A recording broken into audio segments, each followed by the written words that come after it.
தீனா, 18ஆம் தேதி இந்த செயற்குழு ஏற்கனவே நடைபெறும் என்று அறிவிக்கப்பட்டிருந்த நிலையில் கனமழை எச்சரிக்கையை தொடர்ந்து இன்று தற்போது தொடங்கி நடைபெற்று வருகிறது. என்னென்ன தீர்மானங்கள் எல்லாம் இதுல நிறைவேற்றுவாங்கன்னு எதிர்பார்க்கலாம்? வணக்கம் பானு. அதாவது பரபரப்பான அரசியல் சூழலில் திமுக செயற்குழு கூட்டம் தற்பொழுது நடைபெற்று வருகிறது. அண்ணா அறிவாலயத்தில் இந்த செயற்குழு கூட்டமானது நடைபெற்று வருகிறது. இந்த செயற்குழு கூட்டத்தில் திமுக தலைவரும் தமிழக முதல்வருமான மு.க.ஸ்டாலின் தலைமை வகிப்பார் என்று பொதுச் செயலாளர் துரைமுருகன் தெரிவித்திருந்தனர். இந்த நிலையில் தற்பொழுது இந்த செயற்குழு கூட்டம் நடைபெற்று வருகிறது. இந்த செயற்குழு கூட்டம் தொடங்கிய உடனே செயற்குழு தீர்மானத்தை டி.கே.எஸ். இளங்கோவன் அவர்கள் வாசித்து வருகிறார். அதாவது திமுக செயற்குழு தீர்மானம், அதாவது பேரிடர் நிதியை ஒன்றிய அரசு ஒதுக்காமல் தமிழ்நாட்டு மக்களை வஞ்சிப்பதற்கு இந்த செயற்குழு கண்டனத்தை தெரிவிப்பதாகவும், அதே போல் நேர்மையான சுதந்திரமான தேர்தலுக்கு அதிகாரத்தின் துணை கொண்டு அளிக்கக்கூடிய இழுக்கை ஏற்படுத்தி வரும் ஒன்றிய பாஜக அரசு ஒரே நாடு ஒரே தேர்தல் திட்டத்தை அவசரமாக வருவதற்கு இந்த செயற்குழு கடுமையான கண்டனத்தை தெரிவித்து வருகிறது. அதாவது இந்த செயற்குழு கூட்டத்திலே எல்லாருமே எதிர்பார்த்தது என்னவென்றால், தற்பொழுது மிகவும் முக்கியமான செய்தியாக பார்க்கப்படுகிறது என்னவென்றால், அதாவது நாடாளுமன்றத்தில் அம்பேத்கர் அவர்களை மத்திய உள்துறை அமைச்சர் அமித்ஷா அவர்கள் அவதூறு பேசியதாக நாடு முழுவதும் இந்த கண்டனங்களை பதிவு செய்து வருகின்றனர். குறிப்பாக தமிழகத்தில் திமுகவும் கண்டனங்களை பதிவு செய்து வருகின்றனர். இந்த நிலையில் இந்த செயற்குழு கூட்டத்தில் அம்பேத்கரை அவதூறு பரப்பியதற்காக பாஜகவிற்கும் அமித்ஷாவிற்கும் கண்டனத்தை பதிவு செய்து தீர்மானம் நிறைவேற்றப்பட்டிருக்கிறது. இந்த தீர்மானத்தை முக்கியமாக பார்க்கப்படுகிறது. அதே போல் பெஞ்சல் புயல் சிறப்பாக செயல்பட்ட தமிழ்நாடு அரசுக்கு பாராட்டு தீர்மானமும் நிறைவேற்றப்பட்டிருக்கிறது. அதே போல் தமிழக அரசுக்கு இந்த பேரிடர் நிதியை பாஜக ஒதுக்காமல் இருப்பதற்காக அதனை கண்டித்து இந்த ஒரு தீர்மானம் நிறைவேற்றப்பட்டு இருக்கிறது. குறிப்பாக பேரிடர் நிதி என்பது பாஜகவினுடைய நிதி அல்ல என்று இப்படி சொல்லி இந்த செயற்குழு கூட்டத்தில் தீர்மானம் நிறைவேற்றப்பட்டிருக்கிறது. அதே போல மதுரை டங்ஸ்டன் சுரங்கம் ஏலம் எடுக்க மத்திய அரசு அறிவித்திருந்தது. இதனை கண்டித்தும் தீர்மானம் நிறைவேற்றப்பட்டிருக்கு.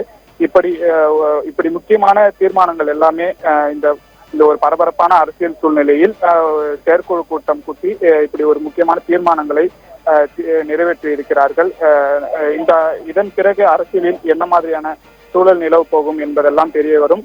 அதன் பிறகு இந்த கூட்டத்தில் முக்கிய அம்சங்கள் என்னெல்லாம் இருக்கிறது, அதாவது இதன் பிறகு எப்படி செயல்பட போகிறார்கள், அதே போல 2026ஆம் ஆண்டு வரக்கூடிய சட்டமன்ற தேர்தலில் 200 இலக்குகளை நிர்ணயித்து திமுக உறுப்பினர்கள் நிர்வாகிகள் அனைவருமே செயல்படணும், வெற்றியை நோக்கி செயல்படணும் என்று திமுக தலைவரும் முதல்வருமான ஸ்டாலின் அவருடைய நிர்வாகிகளுக்கு அறிவுறுத்தி வருகிறார். 200 இலக்குகளை எப்படியாவது கைப்பற்ற வேண்டும் என்பது குறித்தும் இந்த செயற்குழு கூட்டத்தில் ஆலோசிக்கப்படுவதாகவும் தகவல் வெளியாகிறது.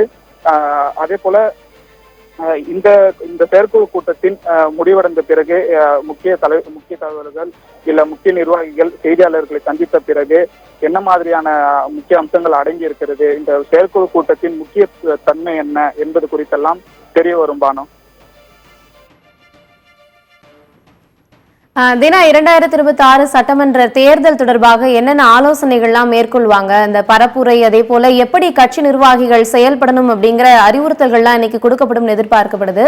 இதுல என்ன மாதிரியான அறிவுறுத்தல்கள் கழக நிர்வாகிகளுக்கு எல்லாம் கொடுக்கப்படும் எதிர்பார்க்கலாம்?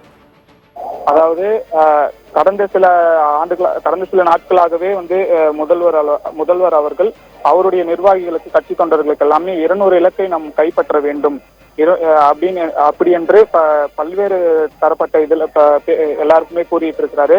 நேற்றை கூட அண்ணாமலை அவர்கள் செய்தியாளர்களிடம் பாஜக தலைவர் அண்ணாமலை என்ன சொல்லியிருந்தார் என்றால், 200 தொகுதிகளுமே டெபாசிட் இழக்கும் என்று தெரிவித்திருந்தார். இந்த நிலையில மீண்டும் 200 தொகுதிகள் என்பது முக்கியத்துவம் வாய்ந்ததாக இருக்கிறது. அதனால் இந்த செயற்குழு கூட்டத்தில் அவர்களுடைய முக்கிய நிர்வாகிகளுக்கு அனைவருக்குமே 200 தொகுதிகளை நாம் இலக்காக வைத்து இதற்கான பணிகளை இப்பொழுதே தொடர வேண்டும். ஏற்கனவே தொடங்கி இருக்கிறது. இருந்தாலும் தற்பொழுது இந்த பணிகளை மேலும் வலுப்படுத்த வேண்டும் என்று இதுதான் முக்கியமான ஆலோசனையாக இந்த செயற்குழு கூட்டத்தில் வழங்கப்படுவதாக தகவல் வெளியாகிருக்கிறது பானு. குறிப்பா சொல்லணும்னா எப்போதுமே வந்து 2 பெரும் கட்சிகள் தான் தமிழ்நாட்டுல இருக்கும். இப்போ புதுசா வந்து தாவேக அப்படின்னு ஒரு கட்சி தொடங்கி அது சம்பந்த பணிகள் நடக்குது. அது சம்பந்தமா நிறைய விமர்சனங்களும் முன்வைக்கிறாங்க. இந்த கட்சி தொடர்பா வந்து எப்படி அணுகணும், என்ன மாதிரியான விமர்சனங்கள்லாம் வைக்கும்போது கவனமா ஈடுபடணும் அப்படின்னு சொல்லிட்டு ஏற்கனவே திமுக தரப்புல நிறைய அறிவுறுத்தல்கள் நிர்வாகிகளுக்கு கொடுக்கப்பட்டிருந்துச்சு. இப்ப அந்த கட்சி சம்பந்தமா ஏதான அறிவிப்பு வெளியாகும்னு எதிர்பார்க்கலாமா? நீங்கள் குறிப்பிட்ட மாதிரியே அதிமுக திமுக 2 முக்கிய கட்சிகள் தான். ஆனால் புதிதாக தமிழக வெற்றி கழகம் தோன்றியதற்கு பிறகு தமிழகத்தில் பெரும் அரசியல் சர்ச்சை ஏற்படுத்தியிருக்கிறது. பரபரப்பான அரசியல் சூழ்நிலையும் நிலவுகிறது. ஆனால் இந்த செயற்குழு கூட்டத்தில் முக்கியமாக நம்ம எல்லாம் எதிர்பார்த்தது, அதே மாதிரி தகவல் வெளியாகி இருந்தது என்ன என்றால், அம்பேத்கர் நாடாளுமன்றத்தில் அம்பேத்கரை இழிவுபடுத்தியதற்காக முக்கிய கண்டனங்களை பதிவு செய்ய வேண்டும். அதே போல் 200 இலக்குகளை கைப்பற்ற வேண்டும். இது போன்று முக்கிய ஆலோசனைகளை வழங்குவதாக இந்த செயற்குழு கூட்டத்தில் தீர்மானிக்கப்பட்டிருந்தது.